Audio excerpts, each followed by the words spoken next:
Ya, Assalamualaikum warahmatullahi wabarakatuh. Waalaikumsalam warahmatullahi Waalaikumsalam Salam wabarakatuh. sejahtera warahmatullahi buat wabarakatuh. semua. Ya, syukur kepada hadirat Tuhan yang Maha Kuasa.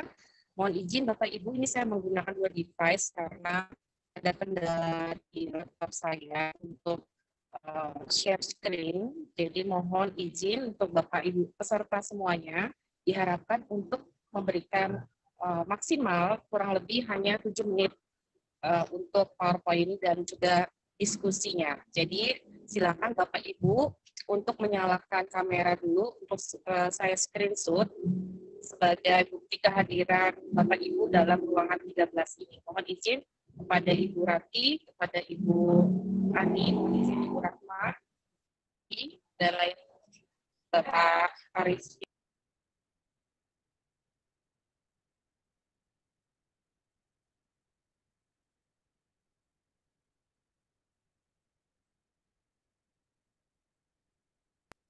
Baik, dalam hitungan ketiga Bapak Ibu mohon dipersiapkan kameranya. Oke, 3, 2, 1.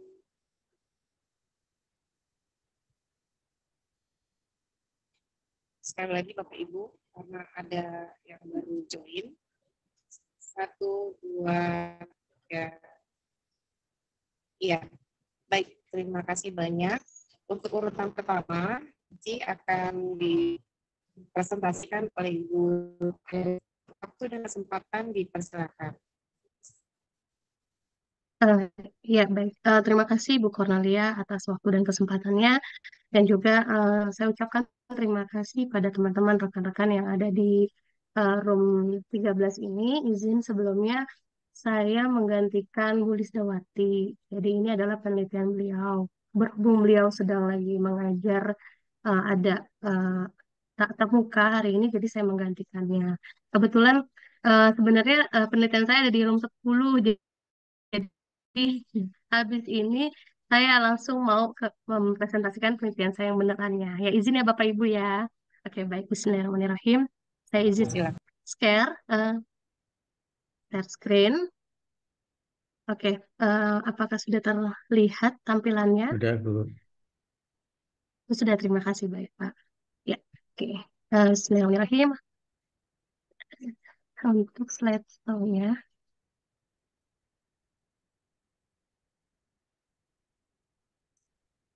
Oke, baik. Terima kasih teman-teman rekan-rekan dosen.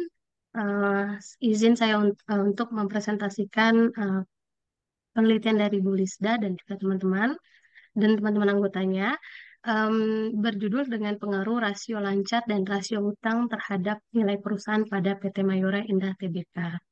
Oke, baik.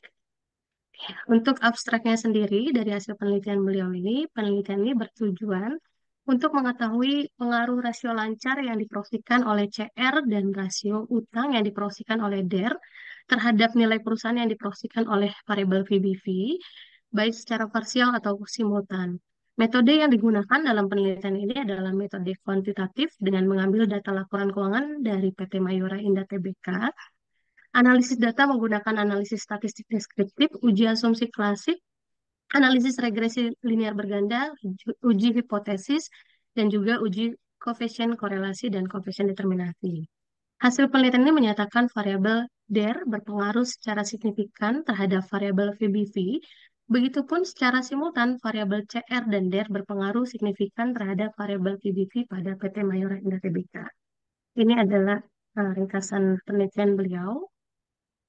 Next-nya, untuk pendahuluan sendiri dari PT Mayora Indah Tbk merupakan salah satu perusahaan yang bergerak di industri makanan dan minuman.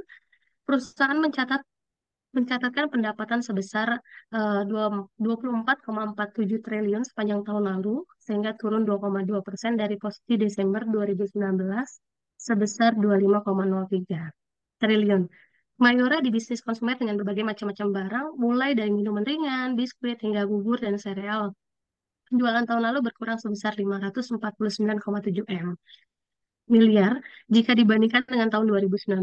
Dengan masalah PBV yang terus menurun diakibatkan pendapatan yang menurun dilihat dari tabel berikut ini. Nah, di dalam tabel yang dipresentasikan terlihat grafik yang memang ada penurunan pada tahun 2017 sampai 2021, di mana di sini penurunan yang sangat tajam itu di tahun 2016 sampai ke tahun 2017 pertengahan, sampai diikuti ke tahun yang berikutnya.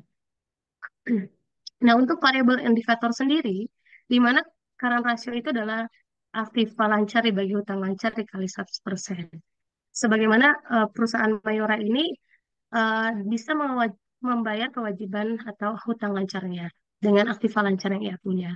Dan juga DER, kombinasi antara struktur modal di mana total hutang dibandingkan dengan total modal. Berarti seefektif dan seefisien mungkin modal yang dikelola oleh PT Mayora ini untuk em, membayar hutang-hutangnya.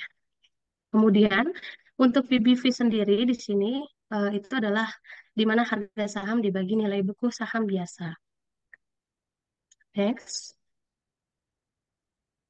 Kemudian untuk yang metode penelitian dalam penelitian ini itu juga digunakan dalam metode kuantitatif dan mengambil data kuantitatif, metode mengambil data laporan keuangan atau data sekunder, yaitu dari langsung PT Mayora Indah Tbk-nya.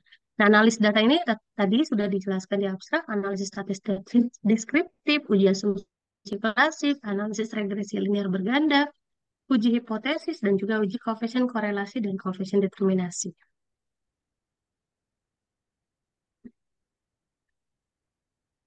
Oke, untuk hasilnya, hasil penelitian yang didapatkan dari penelitian ini, di mana bisa terlihat di tabel berikut ini adalah hasil uji parsial uji T, di mana derajat signifikasinya itu 5% atau 0,05. Kita bisa bandingkan di mana di sini adalah signifikansinya hasil setelah oleh data dari laporan keuangan yang menggunakan software SPSS versi 26. Di sini untuk current ratio didapat nilai signifikansinya adalah 0,592. Jika dibandingkan dengan derajat kesalahannya adalah 0,05, maka di sini terlihat lebih besar ya hasilnya dibandingkan dengan derajat kesalahannya. Sehingga eh, ini asumsi dari uji hipotesisnya adalah eh, current ratio tidak berpengaruh dan tidak signifikan. Berarti HA-nya ditolak. Untuk yang berikutnya, eh, debt to equity ratio, di mana di sini hasil signifikansi bila dibandingkan dengan derajat kesalahannya sebesar 0,05, ini lebih kecil daripada 0,05. Sehingga HA diterimanya, HA-nya diterima, yaitu adalah eh, antara variabel debt to equity ratio atau DER itu terdapat pengaruh yang signifikan terhadap PBV atau price to book value. Maka untuk menjawab hipotesisnya berarti CR tidak berpengaruh pada PBV, kemudian DER itu adalah pengaruh terhadap PBV dilihat dari signifikansinya. Untuk hasil uji F sendiri, di mana di sini menggunakan uji ANOVA, ini untuk menjawab rumusan masalah di mana secara simultan pengaruh variabel CR dan DER terhadap PBV itu ternyata dibuktikan dari derajat signifikansinya adalah lebih besar dari 0,05. Sehingga secara bersama-sama CR dan DER tidak berpengaruh dan tidak signifikan terhadap PBV untuk menjawab hipotesis penelitian ini. Maka kesimpulan yang didapat dari hasil penelitian ini adalah DER berpengaruh secara signifikan terhadap variabel PBV dan variabel CR tidak pengaruh terhadap PBV, begitupun secara simultan variabel CR dan DER tidak berpengaruh signifikan terhadap variabel VBP pada PT Mayora Indah. Oke, oke, saya ucapkan terima kasih teman-teman atas perhatiannya, rekan-rekan dosen yang lainnya. Oke, baik, izin saya untuk stop share. Baik, terima kasih. Mungkin saya kembalikan kepada Bu Cornelia. untuk presentasinya karena memang menunggu antrian di room sebelah. Jadi mohon maaf sekali ini. Jadi saya takut Ya, baik. dipanggil Terima untuk kasih banyak berikutnya. Ibu Nurwita, luar biasa ya. Ya, Eh, dari pemaparannya singkat jelas ya. Terima kasih untuk presentasinya. sama-sama, sama-sama Karena Bu. beliau juga akan ke room berikutnya, mohon maaf mungkin untuk pertanyaan kita skip dulu. Kita lanjut ke peserta kedua. Terima kasih Ibu Ya, Nurwita. terima kasih Bu Cornelia dan teman-teman yang mohon maaf izin. Ya, ya, terima kasih Ibu. Baik, selanjutnya untuk Bapak Ibu, untuk peserta kedua, apakah sudah siap?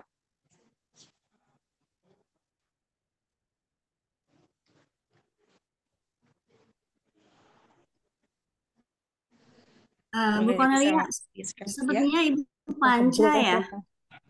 Iya, Tadi dia salah Panca, saya Bu. room infonya. ini, oh ya, Mm-mm. oke. Bu Panca Udah baru masuk. saja join, Mm-mm. tapi mungkin karena Ibu Sudah. perlu persiapan, kita langsung ke Pak Agus Mm-mm. saja ya. Oke. Baik, Ya, sebelumnya terima kasih untuk Pak Agus. Saya wakili ya Bu dengan Ani. ya, silakan Ibu Ani. Izin saya share screen ya Bu. Silakan Ibu.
Apakah sudah kelihatan screen-nya? Sudah Sudah Bu. terlihat Ibu. Dipersilakan Ibu Ani. Baik, terima kasih. Assalamualaikum warahmatullahi wabarakatuh. Waalaikumsalam. Terima kasih atas kesempatan yang telah diberikan. Pagi ini saya mewakili Pak Agus. Sebenarnya kelompok kami ketuanya adalah Ibu Lia Ira Sahara, kemudian anggotanya ada Pak Agus dan saya sendiri Ani. Kali ini kita akan mengangkat tema pengaruh reputasi KAP, ukuran perusahaan, dan pertumbuhan perusahaan terhadap opini audit going concern. Jadi agenda kali ini adalah pertama latar belakang dan rumusan masalah, kemudian tinjauan pustaka, ketiga metode penelitian, keempat hasil dan pembahasan, dan akhirnya adalah simpulan dan saran. Untuk latar belakang dan rumusan masalah kali ini adalah kita mengangkat opini audit going concern karena di sini kalau kita melihat perusahaan itu selalu yang jika diaudit maka harus juga dilihat apakah perusahaan tersebut memiliki masa depan atau kelangsungan di masa yang akan datang. Namun kadang-kadang investor itu hanya melihat kalau perusahaan itu dilihat dari laporan keuangannya, oh apakah perusahaan itu laba atau tidak gitu, berapa dividen yang dihasilkan dan sebagainya. Intinya hanya melihat dari keuntungan perusahaan. Padahal seharusnya yang dilihat tidak hanya hal tersebut. Melihat adanya perbedaan persepsi tersebut, maka kami mengangkat materi ini dengan rumusan masalah. Pertama, apakah reputasi perusahaan dan pertumbuhan perusahaan berpengaruh secara simultan terhadap opini audit going concern. Yang kedua, apakah reputasi KAP berpengaruh terhadap opini audit going concern. Kemudian yang ketiga, apakah ukuran perusahaan berpengaruh terhadap opini audit going concern. Dan yang keempat adalah apakah pertumbuhan perusahaan berpengaruh terhadap opini audit going concern. Kemudian kita menggunakan grand teori adalah agensi teori, kemudian applied teorinya adalah opini audit going concern, kemudian reputasi KAP, ukuran perusahaan, dan pertumbuhan perusahaan. Kemudian kita menggunakan metode penelitiannya adalah jenis penelitian kami adalah merupakan penelitian asosiatif kausal dengan menggunakan metode kuantitatif. Kemudian sumber datanya adalah eh, data sekunder yaitu berdasarkan laporan perusahaan di Jakarta Islamic Index 70 untuk periode tahun 2018 hingga tahun 2022. Kemudian populasi kami adalah seluruh perusahaan di Jakarta Islamic Index 70. Kemudian sampel yang kita dapatkan karena kami menggunakan purposive sampling maka terdapat 31 perusahaan yang memenuhi kriteria dari sampel. Kemudian penelitian ini kita lakukan 5 tahun sehingga hasilnya adalah data yang kita dapatkan 155. Kemudian untuk variabelnya sendiri ada 4, yaitu untuk Y-nya adalah opini audit going concern, kemudian X1-nya adalah reputasi KAP, dan X2-nya adalah ukuran perusahaan, dan yang terakhir adalah X3 pertumbuhan perusahaan. Nah, kemudian untuk hipotesisnya sendiri ada 4. Pertama kita menduga bahwa reputasi KAP, ukuran perusahaan, dan pertumbuhan perusahaan berpengaruh terhadap opini audit going concern secara simultan. Nah, kemudian H2-nya adalah diduga reputasi KAP berpengaruh terhadap opini audit going concern. H3-nya adalah diduga ukuran perusahaan berpengaruh terhadap opini audit going concern, dan terakhir H4-nya adalah diduga pertumbuhan perusahaan berpengaruh terhadap audit going concern. Nah, kemudian ini kita menuju ke hasil dan pembahasan. Jadi dari hasil yang kami dapatkan untuk gambaran umum objek penelitian, itu kita gambarkan dalam analisis statistik deskriptif. Jadi dari analisis tersebut kita mendapatkan 155 observation atau observasi, dan kita gunakan eViews 10 untuk melakukan olah data ini. Jadi analisis dilakukan terhadap 155 data Jakarta Islamic Index 70 atau JII 70. Nah, kemudian dari uji secara keseluruhan model, maka atau uji overall model fit, model ini diterima karena hasilnya adalah nilai dari probabilitasnya 0,031498 atau lebih kecil dari 0,05, sehingga dapat dikatakan model secara keseluruhan adalah fit. Jadi baik model untuk secara simultan maupun secara parsial itu semuanya dianggap cukup bagus. Kemudian dari hasil analisis regresi logistik, jadi kami mendapatkan persamaan Y sama dengan minus 13,98 dikurangi 1,6 untuk KAP, dan ditambah 0,42 untuk ukuran perusahaan, dan kemudian ditambahkan 0,08 untuk pertumbuhan perusahaan, dan ditambahkan dengan errornya. Nah, ini kami tidak menggunakan regresi biasa, tetapi menggunakan regresi logistik karena untuk beberapa variabel kami menggunakan variabel dummy. Jadi seperti untuk opini audit going concern dan reputasi KAP kita menggunakan dummy 1 dan 0. Jadi kalau reputasi KAP-nya masuk ke dalam Big Four, maka dia akan 1 nilainya. Kalau misalnya non Big Four, nilainya adalah 0. Sehingga kita tidak bisa menggunakan regresi yang biasa. Kemudian untuk hasilnya adalah ada uji F dan uji T. Nah, ini uji F atau uji simultannya itu menggambarkan bahwa secara simultan semua variabelnya berpengaruh. Jadi baik reputasi KAP, kemudian nilai perusahaan, pertumbuhan perusahaan, semuanya berpengaruh terhadap opini audit going concern. Artinya kalau dalam perhitungan di eViews pada saat uji simultannya dianggap berpengaruh, maka kita bisa lanjutkan ke uji parsial. Nah, kemudian dari uji parsialnya kita lihat bahwa untuk reputasi KAP berpengaruh terhadap opini audit going concern, sedangkan untuk ukuran perusahaan tidak berpengaruh terhadap opini audit going concern, dan yang terakhir pertumbuhan perusahaan tidak berpengaruh terhadap opini audit going concern. Ini bisa kita lihat dari hasil probabilitasnya, yaitu yang di bawah 0,05 hanya reputasi KAP, yaitu 0,0054. Yang lain di atas 0,05. Kemudian yang terakhir adalah simpulan dan saran. Jadi simpulannya adalah reputasi KAP, ukuran perusahaan, dan pertumbuhan perusahaan secara simultan berpengaruh terhadap opini audit going concern.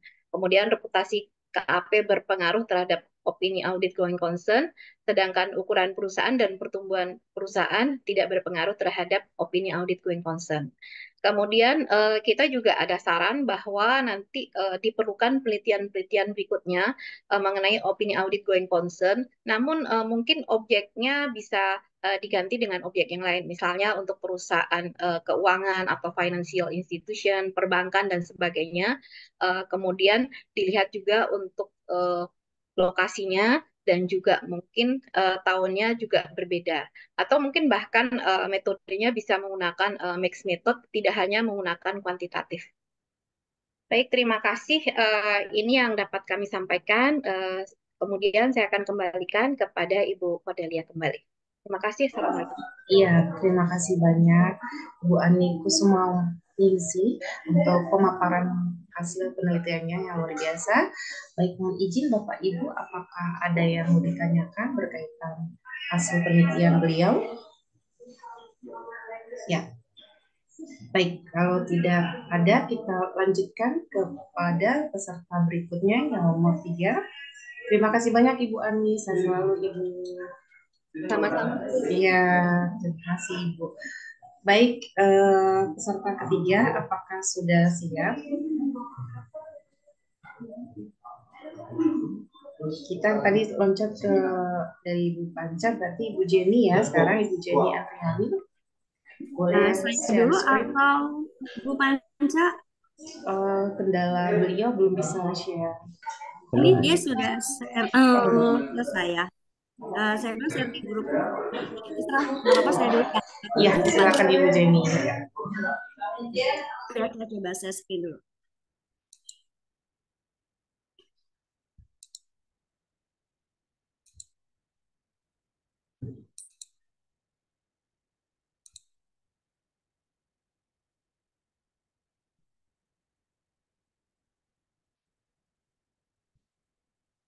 Apakah sudah terlihat?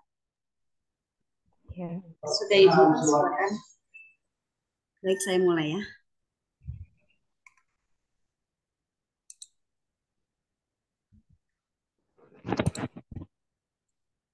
Assalamualaikum warahmatullahi wabarakatuh.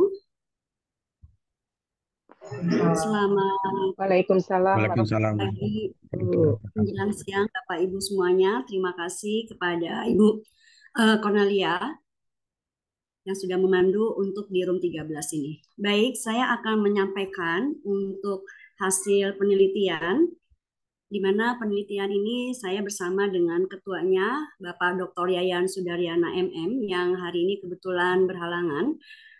Jadi saya yang akan mempresentasikan untuk hasil penelitian dengan judul Pengaruh Rekrutmen, Seleksi, Gaji, dan Iklim Organisasi terhadap Kinerja Karyawan PT Paros Indonesia.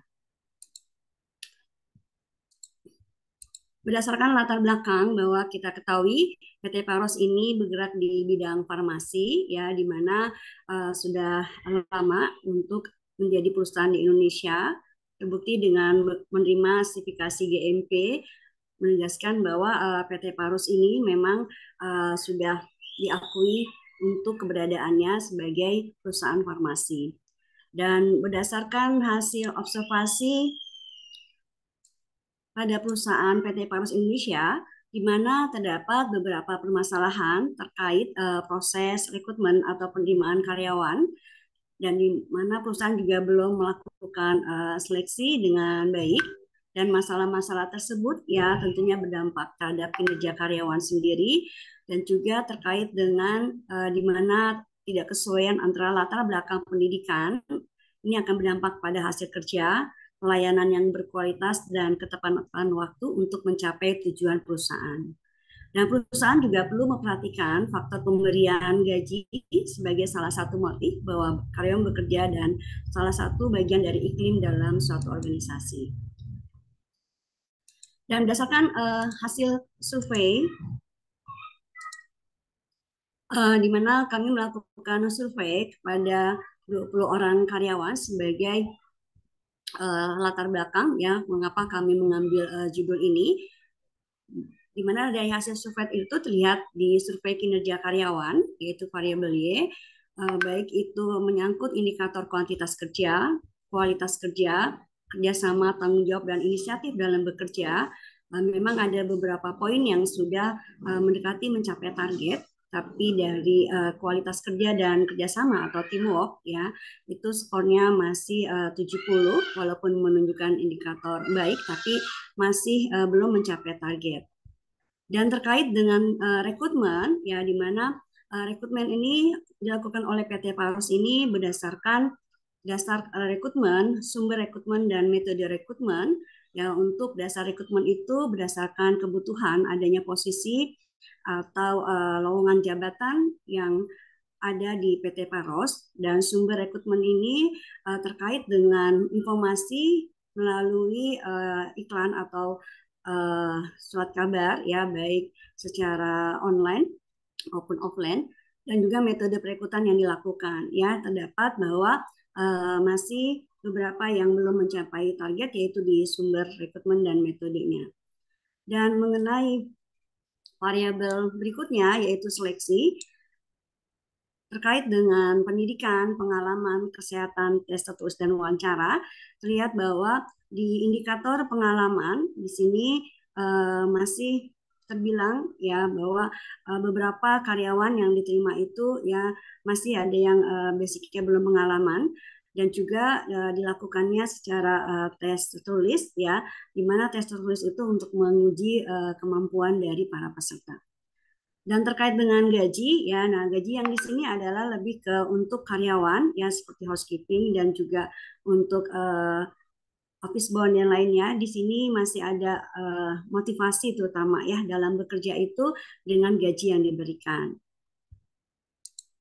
Dan untuk hasil prasurvei iklim organisasi, ya, di mana untuk tanggung jawab, identitas, ya, kehangatan itu terkait dengan antara rekan bekerja dan dukungan serta konflik yang terjadi. Di sini memang terjadi karena lingkungan kerjanya mereka rata-rata masing-masing ya mempunyai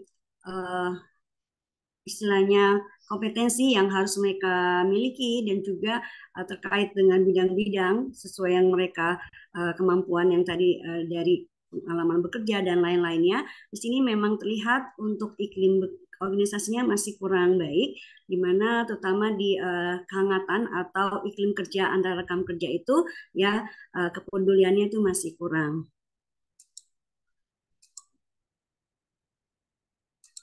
Oke, saya lanjutkan dengan rumusan masalah. Terdapat 5 rumusan masalah. Yang pertama, apakah terdapat pengaruh rekrutmen terhadap kinerja karyawan pada PT Paros Indonesia? Lalu apakah terdapat pengaruh seleksi terhadap kinerja karyawan pada PT Paros Indonesia? Dan apakah terdapat pengaruh gaji terhadap kinerja karyawan pada PT Paros Indonesia? Serta apakah terdapat pengaruh iklim organisasi terhadap kinerja karyawan? Dan yang terakhir, apakah terdapat pengaruh rekrutmen, seleksi, dan iklim organisasi secara simultan terhadap kinerja karyawan pada PT Paros Indonesia? Berdasarkan kerangka berpikir dari landasan teori-teori yang kami ambil, yaitu sumber dari buku manajemen SDM, yaitu dari Hasibuan, Rifai, ya, dan beberapa sumber ini menyangkut dari terkait dengan permasalahan yang terdapat di PT Paros Indonesia.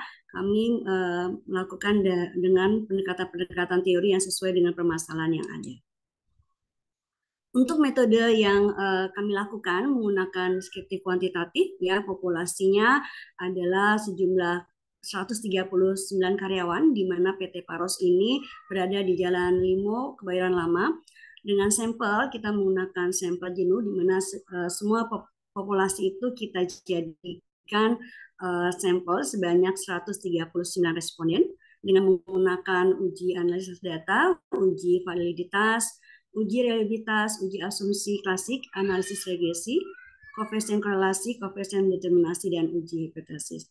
Dan berdasarkan hasil penelitian dengan metode kuantitatif yaitu SPSS 25, terdapat hasil bahwa secara parsial pengaruh rekrutmen terhadap kinerja karyawan, ya itu berpengaruh positif dan signifikan, terbukti dengan adanya besarnya pengaruh 16,3% dan sisanya 83,7% dipengaruhi oleh faktor lain yang tidak kami teliti. Lalu pengaruh seleksi F2 terhadap kinerja karyawan sebesar 22,0%, dan pengaruh gaji terhadap kinerja karyawan sebesar 21,2%.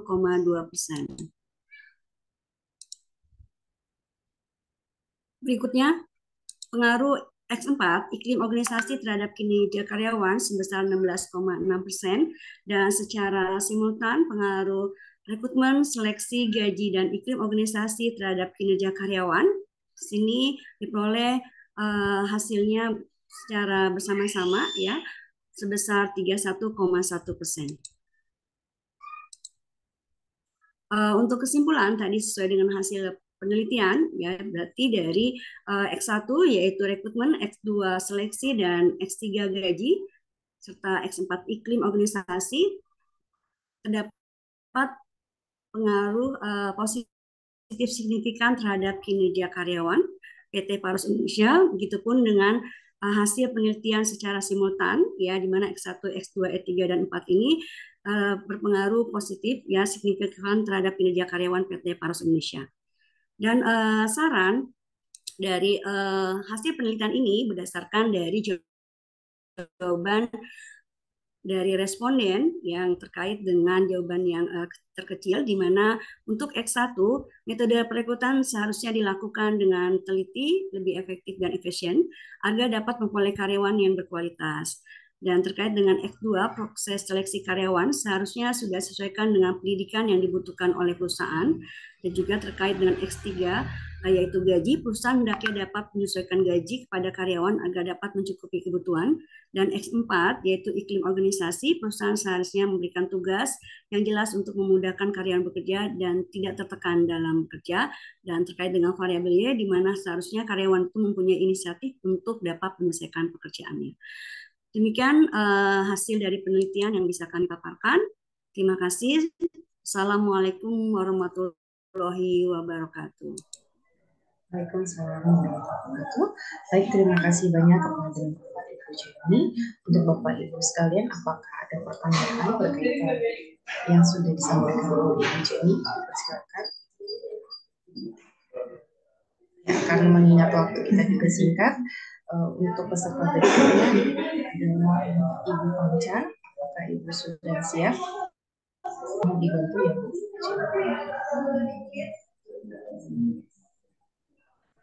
Ya, untuk peserta berikutnya, silakan Panca untuk presentasi penelitiannya. Mohon untuk Bapak Sidik, apakah hadir Bapak di room Zoom ini? Setelah Ibu Panca baru Bapak ya. Terima kasih.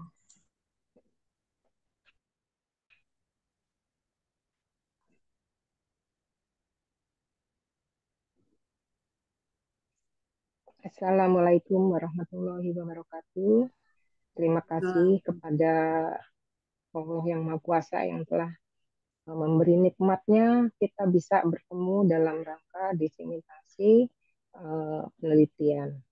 Dan terima kasih juga kepada Ibu Cornelia sebagai ketua, dan saya mohon minta tolong ke Bu Jenny untuk men-share materinya karena saya ya, karena ada masalah dengan laptopnya. Terima kasih Bu Jenny. Baik, dari saya atau Bu Cornelia? Saya mau download dulu sebentar dari WA. Ya Bu, izin Ibu karena saya sedang merekam juga ya Bu. Baik, Saya nggak bisa saya bantu share. dulu ya. Iya, terima kasih. Takutnya ini sinyalnya, jadi sempat saya ngedownload, sempat bermasalah keluar tiba-tiba gitu. Jadi saya lebih baik. Maaf Bu Ketua ya.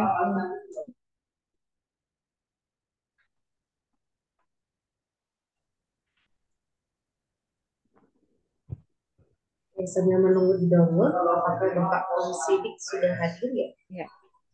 Karena di sini di roomnya belum adanya Pak Hadi Prana Badi. Mohon izin, apakah ini Bapak Sidik bukan ya?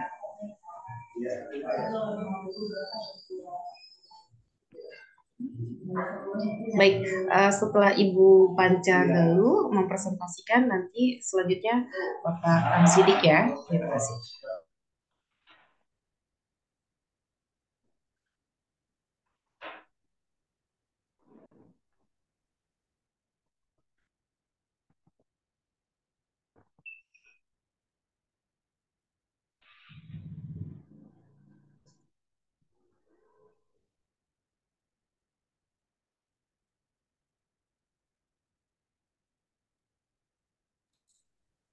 Baik, saya coba sharekan ya materi Bu Panca ya sebentar.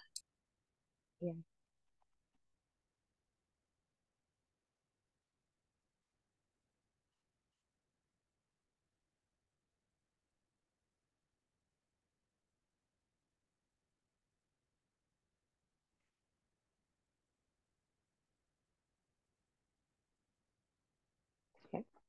Assalamualaikum warahmatullahi wabarakatuh. Terima kasih kepada Ibu Jenny yang sudah bisa membantu saya. Untuk kali ini saya akan membacakan penelitian yang berjudul Perlindungan Hukum bagi Peminat pada Fintech Online.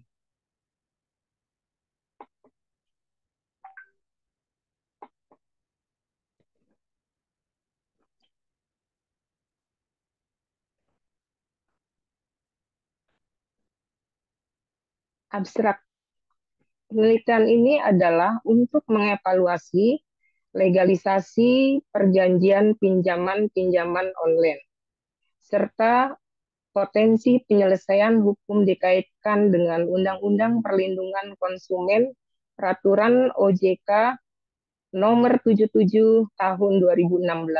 Metode yang digunakan adalah kualitatif, metode yuridis, normatif, penelitian yuridis normatif disebut juga penelitian doktrinal, di mana hukum dikonsepkan sebagai apa yang tertulis dalam peraturan perundang-undangan law in books. Dan penelitian terhadap sistematika hukum dapat dilakukan terhadap peraturan atau hukum yang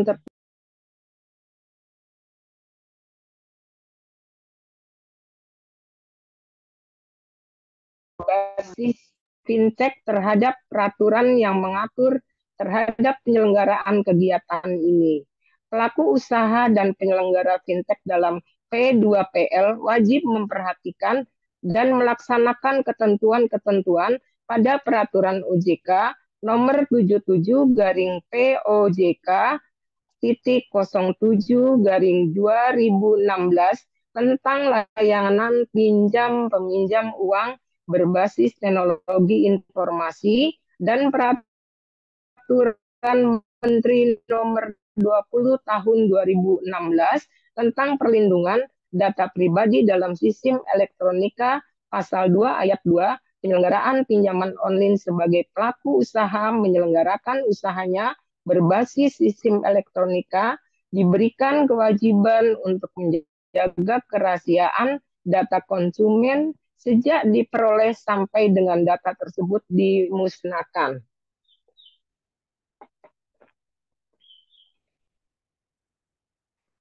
Pendahuluan, finansial teknologi atau fintech sudah menjadi hal yang lumrah di masyarakat, baik yang ditawarkan oleh lembaga keuangan yang diawasi oleh OJK seperti jasa di bank asuransi, atau lembaga keuangan terdaftar lainnya, atau ditawarkan oleh perusahaan startup, perusahaan yang belum terdaftar dan diawasi oleh OJK.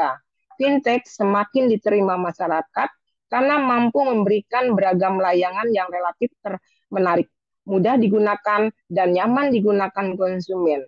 Peraturan OJK tahun nomor 77 garing POJK titik 01 garing 2016 tentang pelayanan pinjam meminjam uang berbasis teknologi informasi merupakan peraturan OJK tertua.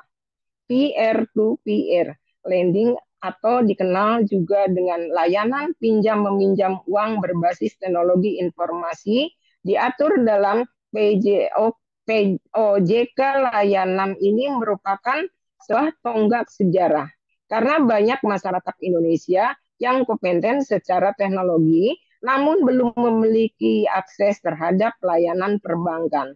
Namun masih kekurangan akses terhadap layanan keuangan. Salah satu cara untuk mengatasi terbatasnya aksesibilitas jasa keuangan di negara ini adalah melalui layanan fintech berbasis P2PL yang juga dapat mencapai inklusi keuangan dengan berkolaborasi dengan dunia usaha dan lembaga keuangan lain.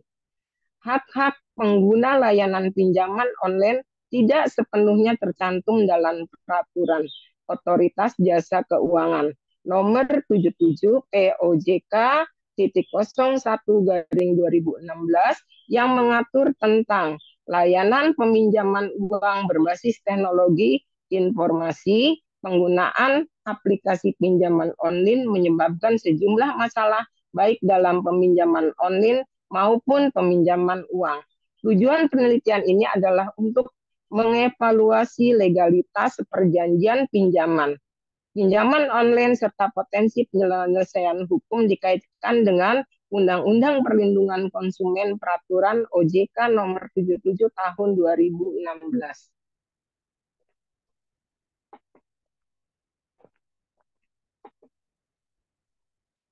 Metodologi yang digunakan satu adalah pendekatan yuridis secara hukum, kemudian sifat penelitian kualitatif, kemudian 3 data sekunder, dan 4 analisis data menggunakan jurnal-jurnal terdahulu.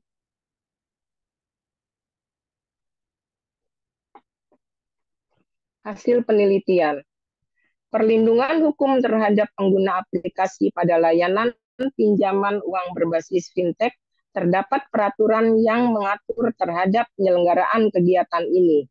Pelaku usaha dan penyelenggara fintech dalam P2PL wajib memperhatikan dan melaksanakan ketentuan-ketentuan pada peraturan OJK nomor 77 POJK 07 garing 2016 tentang layanan pinjam-meminjam uang yang berbasis teknologi informasi dan peraturan Menteri nomor 20 tahun 2016 tentang perlindungan data pribadi dalam sistem elektronik pasal 2 ayat 2, penyelenggaraan pinjaman online sebagai pelaku usaha penyelenggarakan usahanya berbasis sistem elektronik diberikan kewajiban untuk menjaga kerahasiaan data konsumen sejak diperoleh sampai dengan data tersebut dimusnahkan.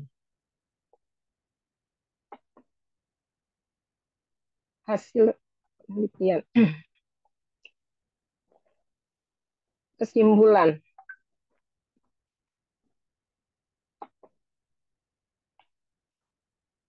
Satu, keabsahan dalam perjanjian pinjam meminjam berbasis online harus sesuai pasal 1320 BW yang merupakan instrumen pokok untuk menguji keabsahan kontrak yang dibuat para pihak dalam melakukan perjanjian pinjam meminjam uang online. 2. Penjelasan hukum terhadap prestasi dalam pinjam meminjam berbasis fintech ini dapat dilakukan baik melalui peradilan maupun di luar pengadilan. Penyelesaian melalui jalur pengadilan litigasi ini biasanya dilakukan apabila penyelesaian di luar pengadilan tidak menemukan kata sepakat. apabila penyelesaian sengketa di luar pengadilan tidak menemukan kata sepakat, maka kreditur yang mengalami kerugian akibat wan prestasi oleh debitur dapat menempuh jalur pengadilan untuk menyelesaikan sengketa. 3. Perlindungan hukum terhadap pengguna aplikasi pada layanan pinjaman uang berbasis fintech. Terdapat pengaturan yang mengatur tentang penyelenggaraan kegiatan ini.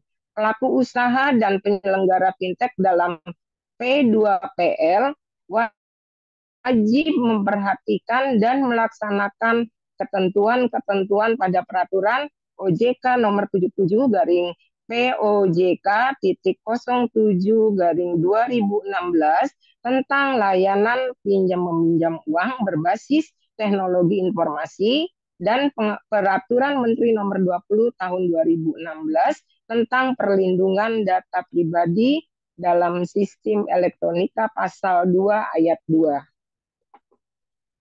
Demikian hasil dari penelitian kami. Semoga ada bermanfaat bagi saya karena sedang semarak sekali mengenai peminjaman online ini dan banyak para nasabah itu yang dirugikan. Terima kasih kepada Ketua dan terima kasih kepada Bu Jenny dan kepada rekan-rekan dosen semua. Assalamualaikum warahmatullahi wabarakatuh. Waalaikumsalam warahmatullahi wabarakatuh. Baik, terima kasih banyak Ibu Banca Galuh untuk hasil presentasinya yang luar biasa. Mungkin ada pertanyaan dari Bapak Ibu semuanya.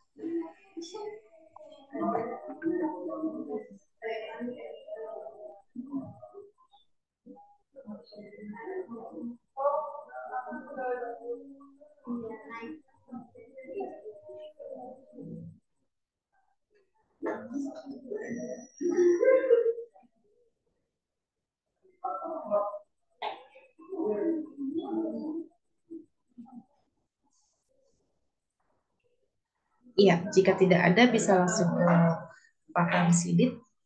Boleh, silakan.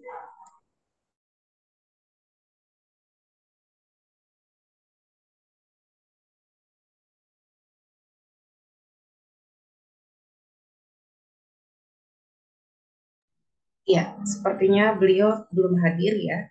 Kalaupun belum hadir, kita lanjut langsung pada Bapak Hendra Winarsa.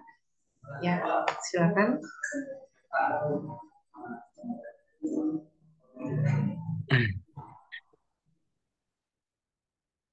Oke, terima kasih Bu Cornelia. Kaget saya.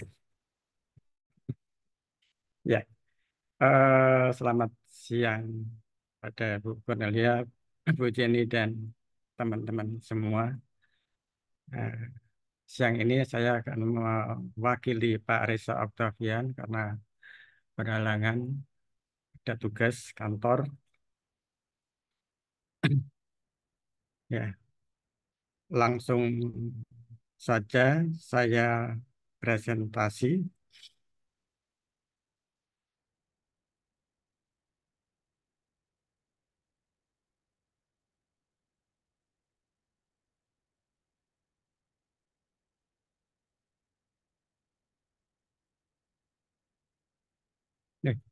Maaf.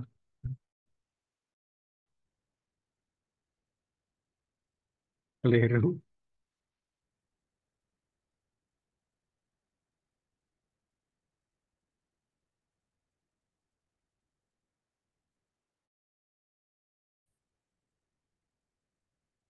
Bentar.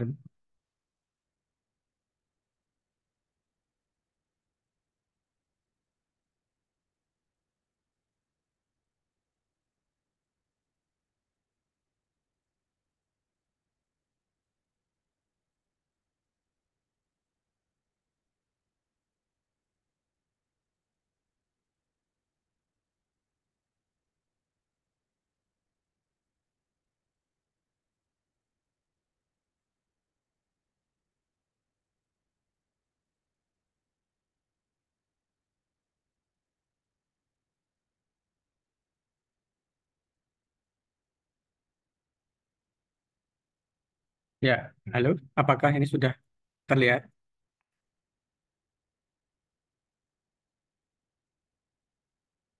Halo,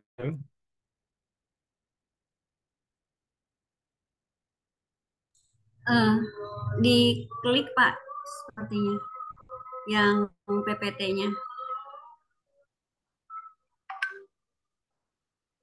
ini sudah saya klik, Bu.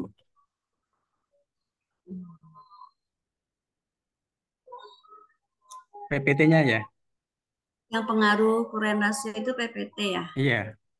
Di sini masih tampilannya eh, apa data-data Bapak yang mau dipilih. Nah, diklik yang PPT Bapak.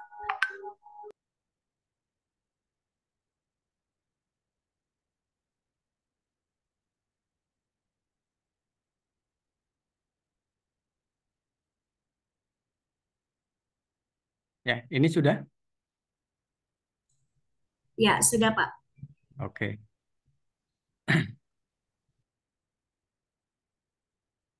Ya, sebentar.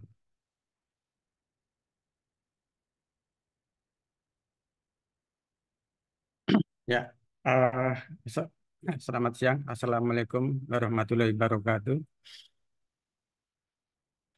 Ya, eh, saya ingin mempresentasikan eh,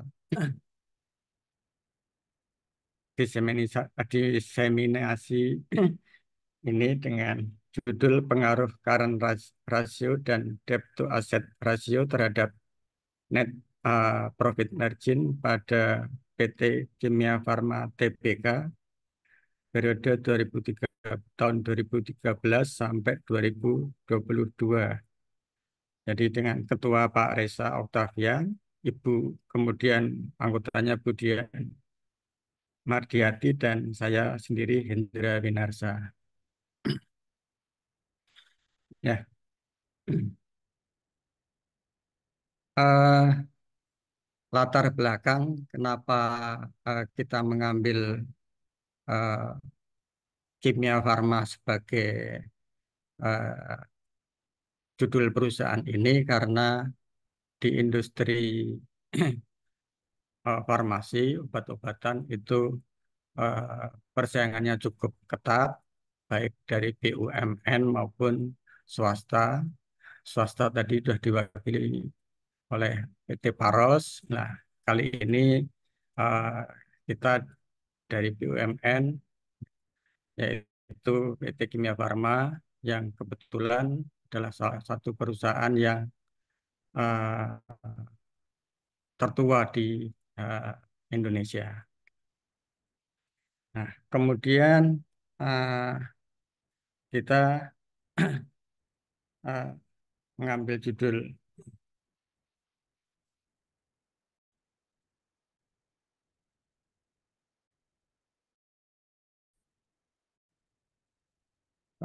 pengaruh current ratio dan debt to eh, asset ratio terhadap net profit margin. Ya, ya. Jadi kenapa eh, current ratio? Karena current ratio eh, saya anggap mewakili dari likuiditas, kemudian solvabilitas diwakili oleh DAR atau debt to asset ratio, sedangkan profitabilitas ini diwakili oleh NPM atau net profit margin. Itulah alasan eh, atau latar belakang kenapa kita memilih judul tersebut. Nah, dari data-data mengenai current ratio, DAR, dan NPM bisa kita lihat di eh, grafik ini, tapi mohon maaf agak kurang jelas ya. Eh, Poinnya adalah untuk current ratio itu relatif stabil antara 15 sampai 17%. Kemudian eh, hal yang sama juga untuk DAR, debt to active debt to asset ratio itu juga antara 6 sampai 7%, sedangkan NPM-nya itu uh, net to present profit margin itu tidak stabil antara 4 sampai 18%. Nah, dari data-data ini kita ingin melangkah ke berikutnya, yaitu tujuan penelitian, yaitu pertama untuk mengetahui pengaruh secara parsial current ratio atau CR terhadap net profit margin atau NPM pada PT Kimia Farma Tbk periode 2013-2022. Kemudian yang kedua untuk mengetahui pengaruh secara parsial debt to asset ratio atau DAR terhadap net profit margin atau NPM PT Kimia Farma Tbk periode 2013-2022. Yang ketiga untuk mengetahui pengaruh secara simultan current ratio atau CR dan debt to asset ratio atau DAR terhadap net profit margin atau NPM pada PT Kimia Farma Tbk periode 2013-2022. Di sini sepintas mengenai kerangka berpikirnya. Jadi current ratio itu X1, debt to asset ratio X2. Kita ingin atas kemudian net profit marginnya adalah Y. Kita ingin melihat hubungan antara X1 dengan Y, X2 dengan Y, dan secara simultan X1 dan X2 dengan Y-nya. Metode penelitian secara kita memakai kuantitatif dan populasinya adalah laporan keuangan PT Kimia Farma periode 2013-2022. Sedangkan sampelnya laporan neraca dan laba rugi PT Kimia Farma tahun 2013 sampai 2022. Ya, sedikit mengenai tinjauan pustaka. Jadi current ratio adalah perbandingan antara aset lancar dengan utang lancar dikalikan 100%. Kemudian debt to asset ratio adalah total utang dibagi dengan total aset dikalikan 100%. Sedangkan net profit margin adalah laba setelah pajak dibagi dengan penjualan bersih dikalikan 100%. Nah, langsung saja ke hasil penelitian. Ya, di sini terlalu kecil ini tulisannya, maaf. Jadi kita lihat dari signifikansi maupun uji T, ya. Di sini rasionya adalah enggak itu kelihatan. Saya langsung saja. Iya, Pak, langsung kesimpulan saja Bapak mau izin karena waktu kita, Pak. Ya, ya. Hasil penelitiannya, hasil uji T itu untuk variabel current ratio itu adalah 2,405 itu lebih besar dari 2,306 dan signifikansi 0,047 ini adalah lebih kecil dari 0,05 sehingga H01 ditolak dan HA1 diterima. Yang artinya adalah current ratio berpengaruh secara parsial terhadap net profit margin. Nah, kemudian untuk hasil uji T dan signifikansi untuk eh, debt to asset ratio itu juga eh, ditemukan minus 0,016 lebih kecil dari 2,306 dan signifikansinya adalah 0,91. Ini adalah lebih besar dari 0,05 sehingga H01 diterima, HA1 ditolak, yang artinya bahwa debt to asset ratio tidak berpengaruh secara signifikan terhadap net profit margin. Terus kemudian dari uji ANOVA atau uji F, ya, F hitung adalah 2,901, signifikansi adalah 0,034, sehingga di sini kita dapatkan F hitung 0,017 lebih kecil dari F tabel 0,474, ya. Dan signifikansinya adalah 0,984 lebih besar daripada 0,05 sehingga H0 diterima dan H1 ditolak.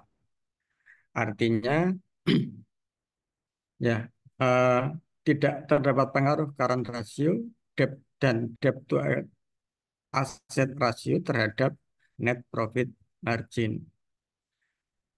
Secara singkat, jadi yang berpengaruh dalam penelitian ini hanya current ratio terhadap net profit margin. Selainnya tidak berpengaruh. Nah, ini adalah kesimpulannya tadi. Current ratio berpengaruh terhadap net profit margin. Debt to asset ratio tidak berpengaruh terhadap net profit margin dan secara simultan current ratio, debt to asset ratio tidak berpengaruh terhadap net profit margin. Demikian penelitian yang kita lakukan. Saya kembalikan kepada Ibu.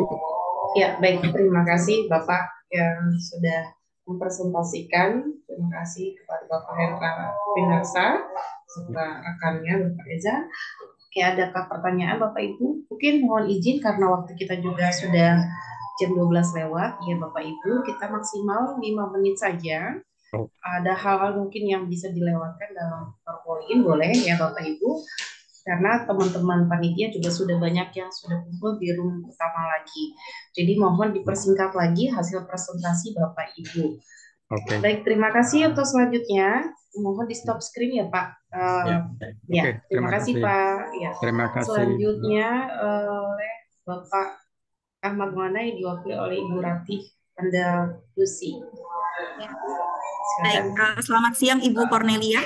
Ya, selamat Izin siang. saya share screen ya. Ya, silakan Ibu. Apakah suara saya bisa terdengar dengan baik, Ibu? Sudah jelas Ibu. Silakan. Sudah jelas ya. Baik, izin saya memulai paparan hasil penelitian yang telah saya lakukan bersama dengan tim saya ya, Bu ya.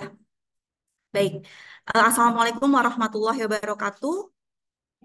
Selamat siang Bapak dan Ibu yang ada di forum ini. Perkenalkan, nama saya dengan Ibu Ratih Andalusi. Dalam kesempatan kali ini saya akan memaparkan hasil penelitian yang telah saya lakukan dengan judul Pengaruh Kualitas Pelayanan Akademik dan Promosi Terhadap Minat Siswa Baru di SDI Nurul Hidayah. Baik, adapun latar belakang dari penelitian yang saya lakukan, berangkat dari persaingan yang terjadi di dalam dunia pendidikan akan sekolah swasta yang berkualitas. Akhirnya kami sepakat untuk melakukan penelitian yang berjudul Pengaruh Kualitas Pelayanan Akademik dan Promosi Terhadap Minat Siswa Baru di SDI Nurul Hidayah yang berlokasi di Komplek Reni Jaya, Sawangan, Depok. Tujuan dari penelitian ini adalah untuk menguji dan menganalisis pengaruh kualitas pelayanan dan untuk menguji dan menganalisis promosi serta pengaruhnya terhadap minat siswa baru SD Islam Nurul Hidayah, Sawangan, Depok.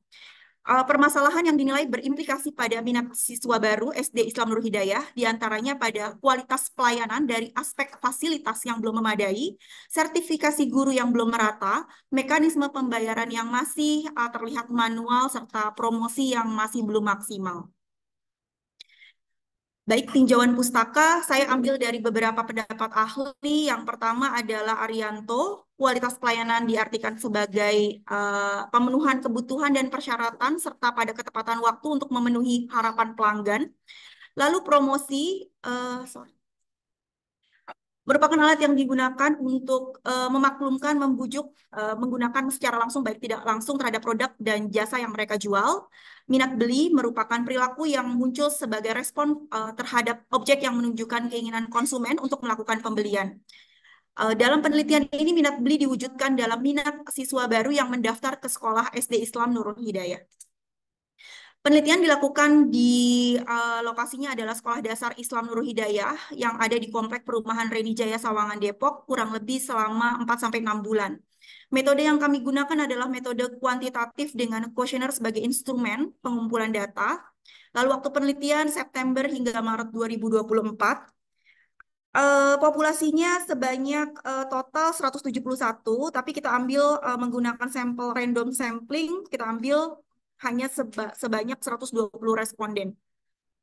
Nah, hasil yang kami dapatkan setelah melakukan penelitian tersebut adalah yang pertama, kualitas layanan secara parsial memenuhi minat siswa baru di SDI Nurul Hidayah dibuktikan dengan uji hipotesis parsial, di mana nilai T hitung lebih besar daripada T tabel, yang berarti H01 ditolak dan H1 diterima dengan persamaan regresi Y 15,237 plus 0,324 X1 bernilai positif dengan nilai signifikansi kurang dari 0,05. Lalu promosi secara parsial mempengaruhi minat siswa baru di SDI Islam Nurul Hidayah di mana T hitung lebih besar daripada T tabel, dengan nilai yang dapat dilihat di layar yang berarti H0 ditolak dan HA diterima. Dengan persamaan regresi 15,237 plus 0,304 X2 bernilai positif dengan nilai signifikansi 0 lebih kurang dari 0,005. Kualitas pelayanan dan promosi secara simultan mempengaruhi minat siswa baru di SDI Nurul Hidayah dibuktikan dengan uji hipotesis simultan, di mana nilai F hitung lebih besar daripada F tabel, dengan nilai yang dapat dilihat di layar yang berarti H03 ditolak dan HA3 diterima, dengan persamaan regresi Y sama dengan 8,792 plus 0,285 X1 plus 0,230 X2, bernilai positif dengan nilai signifikansi kurang dari 0,05. Nah, saran yang dapat kami simpulkan dari hasil penelitian kami yang telah kami lakukan, di mana penelitian menunjukkan bahwa kualitas pelayanan memiliki dampak yang signifikan terhadap kepuasan pelanggan. Pelayanan cenderung lebih puas dengan layanan yang berkualitas tinggi dan dapat meningkatkan loyalitas SD Islam Nurul Hidayah. Lalu penelitian ini juga menunjukkan promosi yang efektif dapat meningkatkan kesadaran di dalam mempengaruhi keputusan pembelian pelanggan. Promosi yang kreatif dan juga relevan dapat meningkatkan minat pelanggan dan juga mendorong mereka untuk melakukan pembelian. Itu saja mungkin yang dapat saya sampaikan. Apabila ada pertanyaan lebih lanjut, kami persilahkan. Terima kasih Bu Cornelia atas sessionnya. Sama-sama Ibu Rati Andalusi beserta rekan Bapak Ahmad Maulana. Baik, terima kasih Bapak Ibu. Pas sekali, singkat padat, 5 menit tepat waktu ya Ibu. Terima kasih, luar biasa. Ya, untuk berikutnya kita lanjut saja Bapak Ibu ya, karena masih ada 3 peserta lagi yang belum mempresentasikan. Terima kasih Bu Rati. Selanjutnya kita akan mendengarkan hasil presentasi dari Bapak Arif Hidayat. Untuk Bapak, apakah sudah bergabung Bapak? Mohon izin. Bapak Arif? Pak Arif Hidayat? Kalau belum bisa, kita bantu. Ya, kalaupun belum ada jawaban, kita lanjut saja kepada Ibu Rahmawiyanti. Ibu Rahma, apakah sudah siap Ibu? Maaf. Sudah siap Ibu? Ya, silakan Ibu. Oke.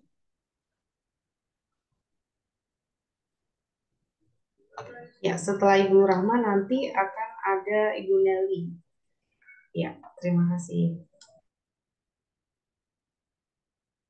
Bentar ya Ibu ya, ini udah selesai kalau nggak bisa dibuka. Baik, mohon izin ini Bapak Hadi Prana Abadi dari perwakilan mana ya Pak? Mohon izin.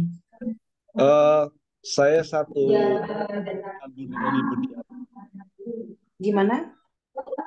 Saya satu kelompok, saya satu kelompok dengan Edi Budiar. Oh, baik. Iya, siap. Mohon maaf nih Ibu, saya share screen-nya tidak muncul di desktop ya. Boleh dibacakan juga nggak apa-apa, Bu? Oh, nggak apa-apa, saya bacakan aja ya Ibu ya. Ya, silakan.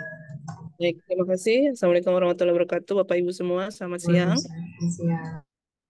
Baik, penelitian saya kali ini saya bersama dengan Ibu Siti Hailatul Fikriah. Kemudian saya yang mempresentasikan adalah saya sendiri, Ibu Rahmawiyanti. Itu tentang pengaruh pertumbuhan perusahaan dan jaminan terhadap peringkat obligasi.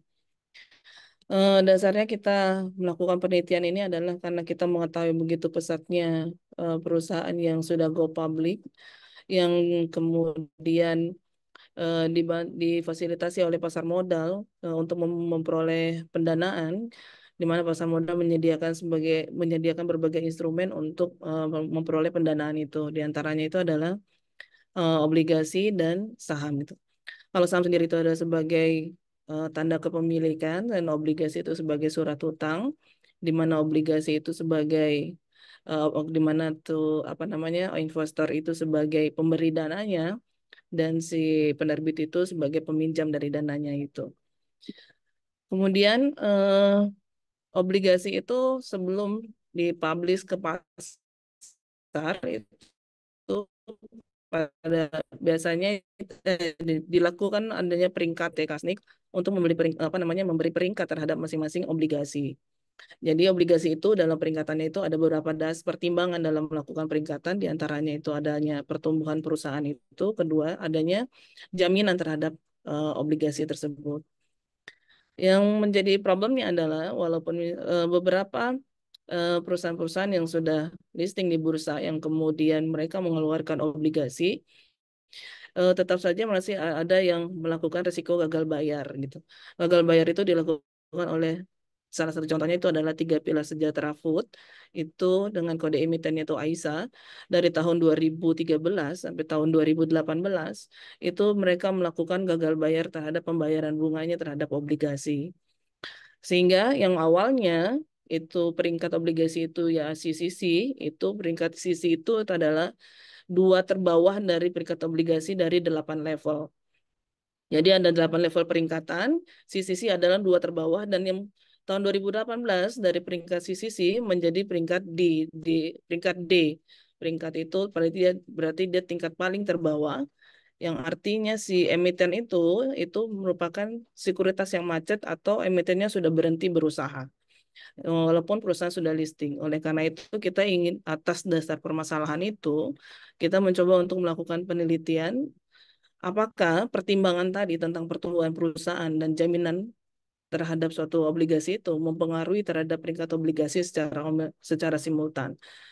Dan kedua adalah apakah pertumbuhan perusahaan tersebut berpengaruh terhadap peringkat obligasi dan apakah kolateral sebagai jaminan itu berpengaruh terhadap peringkat obligasi.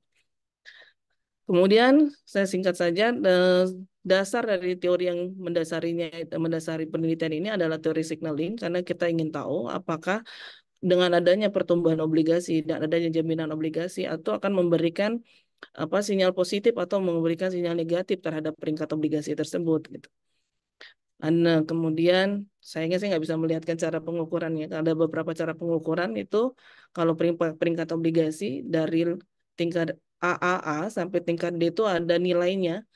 AA itu ada tertinggi dengan nilai 7 dan yang paling rendah itu D itu nilainya 0. Kemudian kalau untuk pertumbuhan perusahaan itu diukur dengan indikatornya itu adalah total asetnya di total aset tahun sekarang dikurangi total aset tahun lalu dibagi dengan total aset yang tahun berjalan. Kalau jaminan itu dilihat dari apakah perusahaan itu menerbitkan jaminan atau tidak terhadap obligasinya. Jadi dia menggunakan variabel dummy. Kalau misalnya tidak ada jaminan berarti dinilai 0. Kalau misalnya ada jaminan dia dinilai 1. Berapa ada tahap yang penelitian kita lakukan itu. Awalnya kita menggunakan EViews, kemudian kita mencari modelnya, kemudian modelnya ternyata dihasilkan adalah menggunakan model RAM yang kita gunakan, dan kita melakukan uji klasik dari semua uji klasik, dari uji normalitas dan uji hetero, multicol sampai auto, itu menghasilkan tidak terdistribusi normal, tidak terjadinya multicol, dan tidak terjadinya autokorelasi. Sehingga singkatnya hasil untuk pengaruh terhadap masing-masing variabel untuk secara simultan bahwa pertumbuhan perusahaan dan jaminan itu secara simultan mempengaruhi terhadap peringkat obligasi. Kemudian untuk yang hasil yang kedua adalah dengan hasil signifikansi 0,0358, artinya lebih kecil dari 0,05, bahwa ternyata memang pertumbuhan perusahaan itu berpengaruh positif terhadap peringkat obligasi. Dan hasil hipotesis ketiga menyatakan bahwa dengan hasil probabilitasnya itu 0,046, di mana tingkat signifikasinya 0,05, ternyata memang jaminan itu berpengaruh negatif terhadap pertumbuhan perusahaan terhadap peringkat obligasi. Kalau berpengaruh negatif artinya berarti jaminan itu walaupun jaminan itu lebih besar memberikan jaminan yang lebih besar, tidak berarti bahwa perusahaan itu memiliki peringkat obligasi yang baik gitu. Karena ada kekhawatiran dia terhadap pasar bahwa dengan kolateral yang terlalu tinggi belum tentu kinerja suatu perusahaan itu lebih baik. Begitu hasilnya, Ibu. Saya pikir mungkin kalau jika ada pertanyaan silakan. Ya, baik, terima kasih banyak Ibu Rahma untuk pemaparan di siang hari ini, Ibu. Ya, untuk diskusi apakah ada pertanyaan Bapak Ibu? Dipersilakan. Kalau tidak ada, kita lanjutkan kepada Ibu Nelly Budiati yang akan diwakilkan Bapak Hadi Prana Abadi ya. Baik, Bu Cornelia, terima kasih. Ya, terima kasih Bu Rahma. Ya. Mohon izin masih di-unmute Pak Hadi. Bu Nelly atau saya yang mau bicara Bu Nelly? Baik, Ibu Cornelia, terima kasih, dan kepada seluruh Bapak Ibu sekalian, izinkan saya Hadi Prana Abadi mewakili tim penelitian kelompok peneliti saya dalam melakukan diseminasi dalam penelitian kali ini. Judul yang saya ambil dari diseminasi atau penelitian saya bersama tim adalah tentang pengaruh karakteristik individu dan komunikasi internal terhadap etos kerja di SMA Negeri 4 Kota Tangerang Selatan. Lalu yang meneliti di sini saya ada peneliti pertama adalah Bu Nelly Budiarti, lalu kemudian saya di Pranabadi dan Bu Heni Rahayu Handayani.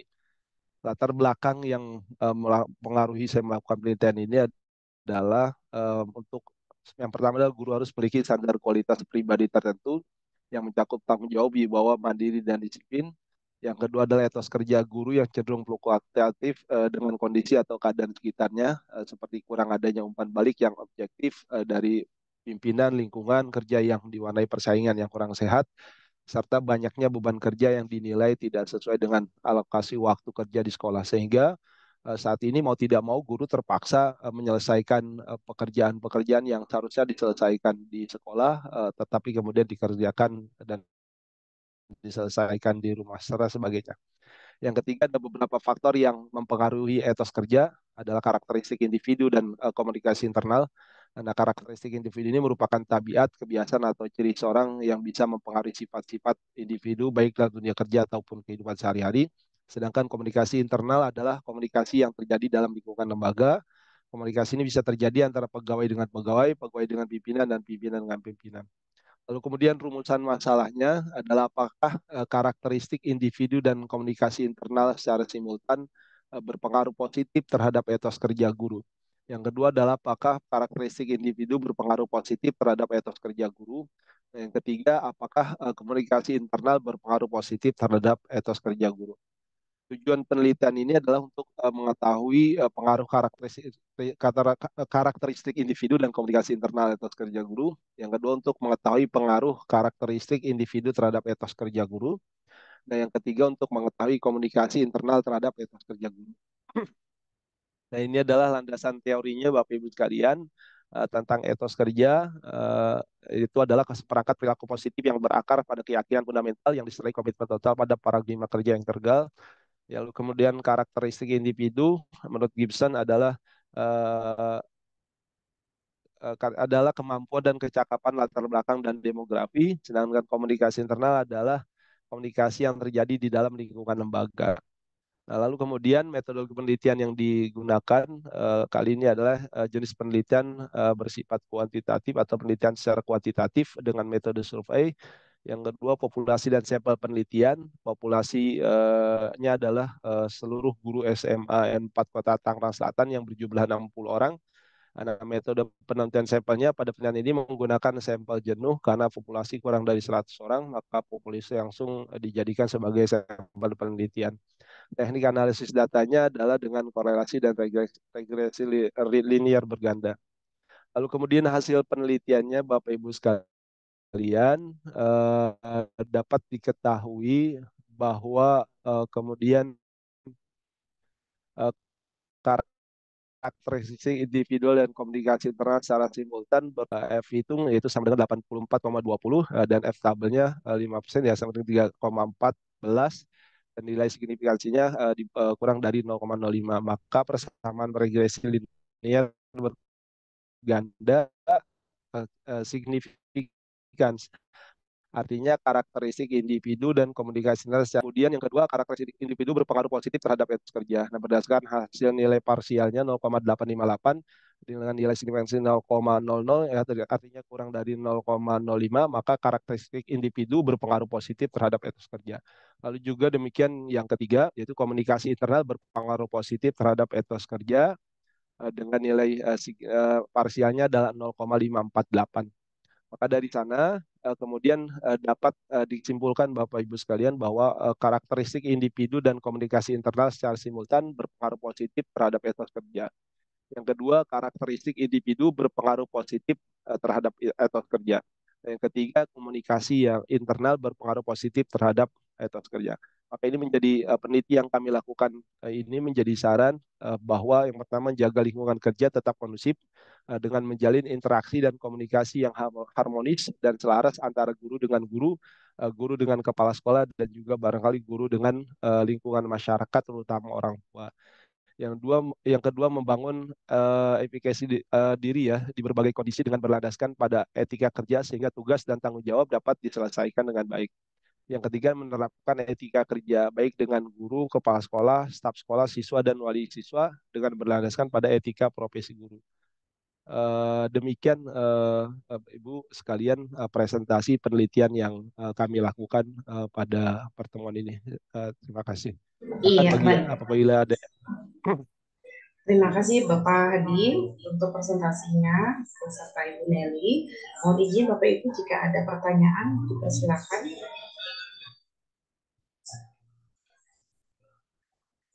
Ada yang mau ditanyakan? Jika tidak ada, kita akan lanjutkan ke peserta berikutnya.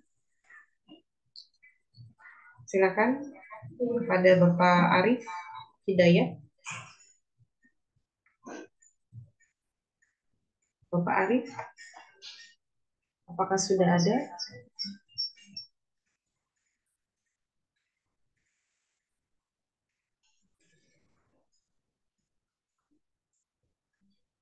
Oke, mohon izin mungkin Bapak Ibu tadi ada yang belum saya screenshot foto dari ruangan ini, mohon untuk dinyalakan kembali Bapak Ibu.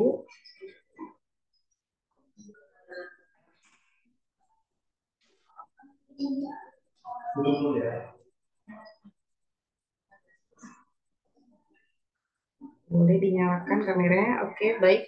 Untuk slide-nya pertama ya, karena dua slide saya izin. Satu, dua, tiga. Pak Hadi, mohon izin Pak Hadi. Pak Hadi. Iya. Satu, dua, tiga.